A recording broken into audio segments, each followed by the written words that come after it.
Hey guys, again with Binko, only we've got an updated video of the invasion of Australia, or possible invasion of Australia. Only this time it's incorporating the new AUKUS Pacific Military Alliance against China. Be interesting to see how this video goes compared to the others when there was no Allied help. Yesterday, a bombshell piece of news exploded all over the media. Australia will be getting nuclear-fueled submarines. But as always, Binkov will give some further info and a lot of context to those news. This is the first time in history that a non-nuclear power will operate nuclear-fueled submarines. But Australia has zero experience using nuclear-fueled subs. Its industry has no experience sustaining them or building them. Australia never made a That's big true. nuclear reactor nor operated one. It does have some experience, however, as it used a small and simple research reactor from the late 1950s. So, does that mean Australia will make its own nuclear reactor or nuclear submarines? No. In fact, Australia getting nuclear subs is just a small subset of a bigger geopolitical deal. The bigger piece of news here is that Australia, US and UK have agreed on creating a trilateral security partnership named AUKUS. While there were statements made by politicians for the media that AUKUS is not about China, that's basically not true. Yeah, it's pretty obvious. All about containing the possible Chinese threat to US interests. In a sense, said organization may form the basis for some future NATO-like organization in the Pacific.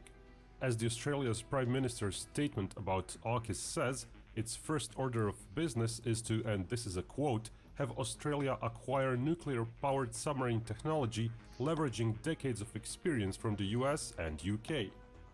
That's very important. It would have to leverage the experience from the UK and the US. It's also very important, if you've watched the previous videos, to have these subs. Um, if you've seen the other videos, you'll understand why. Further quote, AUKUS will focus immediately on identifying the optimal path to deliver at least 8 nuclear-powered submarines for Australia. Let's stop here for a second and put that into perspective. 8 nuke subs? Australia used 6 Oberon submarines from the 1960s to the end of 1990s.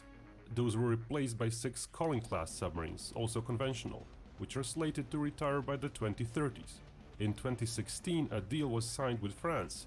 Their design for a big conventional submarine would be fully built in Australia, and a whopping 12-boat strong submarine fleet would be procured to replace the Collinses. That deal is now dead. Not only that, but it seems France was blindsided by the creation of the AUKUS Defense Pact. French officials were quoted to say, "The American choice to exclude a European ally and partner such as France from a structuring partnership with Australia shows absence of coherence that France can only note." I mean, I have to say here, we're not excluding Europe. It's AUKUS, the UK. I know the whole Brexit thing, but I think France is forgetting what what Australia and our allies did for them in World War One and Two, and we're only trying to do the same to defend our own country and not have to rely on allies. And regret. But the thing is, it appears the US does not want to wait. It senses urgency. Australia And to be honest, we don't have time. It's going to take 10 to 15 years to get these subs in the water. France would have seen this coming, or they should have seen it coming. too wasn't happy with the French sub deal as it was progressing slowly and was extremely expensive, though the biggest culprit for that was Australia itself, who wanted full transfer of technology and building expertise. Now, 8 submarines is fewer than 12, at least 8 that is, but a nuke sub is a whole different beast.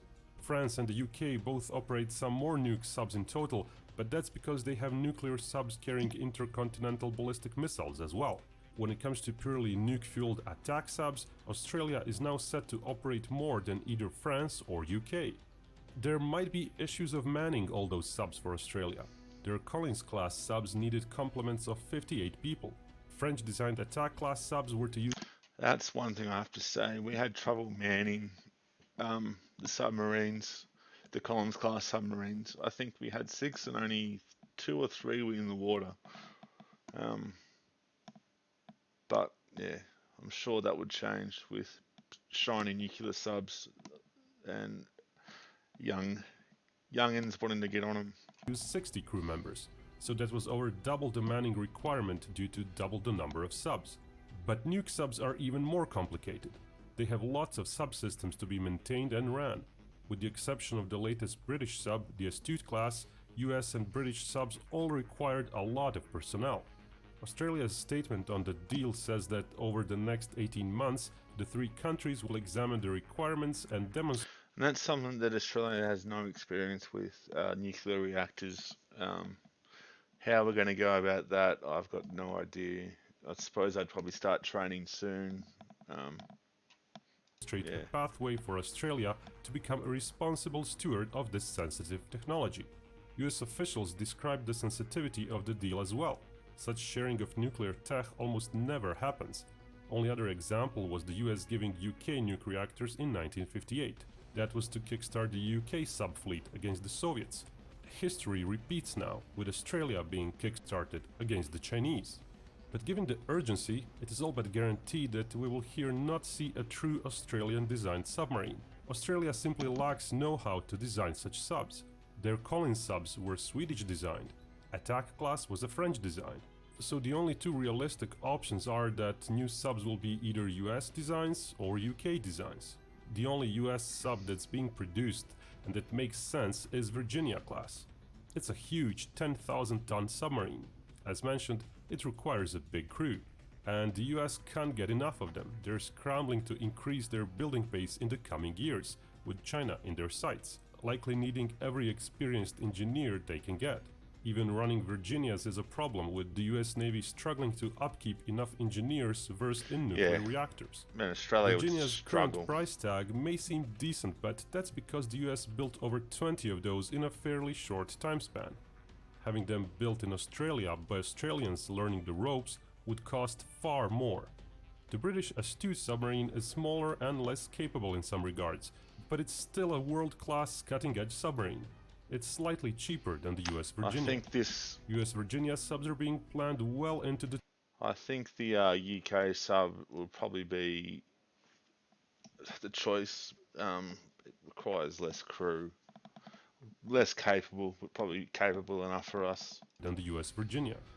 US Virginia subs are being planned well into the 2030s.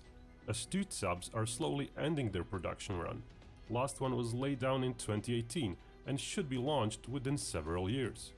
Now this is all Binkov's speculation, as no decision was announced as to which subtech will be used. But basically it would be a perfect timing for all those skilled British workers and engineers, now mostly free of work on the British subs, to go over to Australia and to teach Australian workers and engineers while helping build the first few subs made in Australia. The UK is already making their new missile carrier nuke subs, but that's partly a separate team, so there should be some free personnel. The deal could be a win-win, with the UK retaining its full skill set, not having to lay off workers and engineers, while Australia gets to train a generation of theirs. The US would still likely get a lot of its subsystems into the Australia variant of Astute, even if the UK supplies the reactor itself, which has some merit since reactors are usually inherently designed for a specific submarine. The reactor in Virginia's is more powerful, designed for a 30% heavier boat. But at the same time, we have that US official quote about US tech transfer. Perhaps the US is planning to offer a different reactor variant. So it remains to be seen just how much Virginia and just how much Astute tech those Australian subs will have. And not to be forgotten, Virginias require 38% more crew members. For 8 subs, that amounts to almost 300 more personnel. Or since subs sometimes require a double crew for rotation, it could be 600 more skilled. And that's a lot of people for Australia to produce and train for fairly high tech stuff. And trained personnel. Due to all those reasons, we believe that the British design may have a better chance of being chosen as a base. It too can fire Tomahawk cruise missiles, though they have to be fired from torpedo tubes. In a sense, the biggest reason why the UK is in the AUKUS pact in the first place may be their Astute submarine tech, as it's pretty clear the US is running the show, having most interest in the deal. If Virginia was to be offered, the UK may not have been part of the deal at all. But all the That's true. weapons plans and even the submarine deal pale to what's probably the real goal of the AUKUS: bases and infrastructure. For years, a decade now, the US was looking into how to establish even more bases for its military closer to China. Sure, it has some in Japan and it has Guam already, but Guam is only so big. 4 US nuke subs are home ported there. It's their permanent base. But getting permanent access to Australia would be a jackpot for the US Navy. Sure, port visits are done even today, but Maybe they'll lease some submarines to us and train us up and whatnot. That would make sense while they're being built. that's different. Nuclear subs need special infrastructure and a skilled workforce, all of which will be established now in Australia. So the real goal for the US here is that part of the deal likely gives it access to future Australian bases, possibly even sizing them up so they can handle many more nuke submarines than Australia will have. The UK would likely be basing some of their subs over there as well. Yeah, It's exactly. all about distance. Most of the US Pacific Fleet subs are based at Hawaii, almost 6,000 miles from the South China Sea. But with basing more around Perth, for example, that distance is cut in half. So less time to travel, less time wasted to react. The US already has invested in naval bases in Australia. A recent base in Darwin will help house US amphibious ships. And over the years, various media pundits from both Australia and US have suggested much bigger bases as being required. While the new Australian subs are a huge boon for Australia, they will take over a decade to get actually built and put into service. UK's Astute subs take an average of 11 years from construction start to service. Yeah, there we go. US That's the Virginias problem. take less due to a different production process need and them urgency, now. but still take 6 years. A decade from now, for a country having to learn how to build a new nuke sub in a new shipyard location in Adelaide is actually a conservative estimate, unless the US or UK sell or lease some subs to Australia. I think It's all going that's to cost tens of billions, more easily as likely. much as the French deal. Once it's all done and over, by the end of the 2030s, Australia may have a submarine force second to none. Well, technically the 4th biggest nuke attack submarine force, after the US, China and Russia.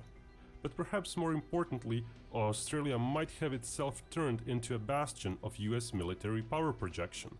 If Japan is going to be seen as this generation's Germany, a frontline country that housed US troops against Soviets, then Australia might become this generation's UK, the main fallback base to counter the perceived red threat. Back then, the Soviets. Tomorrow, the Chinese. We may be witnessing a Pacific-focused NATO being born. Yeah.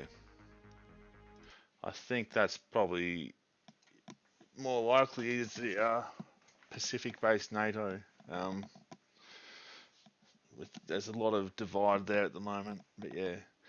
Anyway, that's AUKUS for you. I don't really have much being a grunt, but I think ideally the Virginia class being 6 years would be better.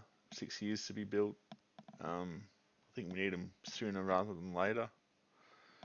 But yeah, hit that like and subscribe button for me if you like what I see. If you don't like what I see, comment and tell me why. Yeah, thanks again.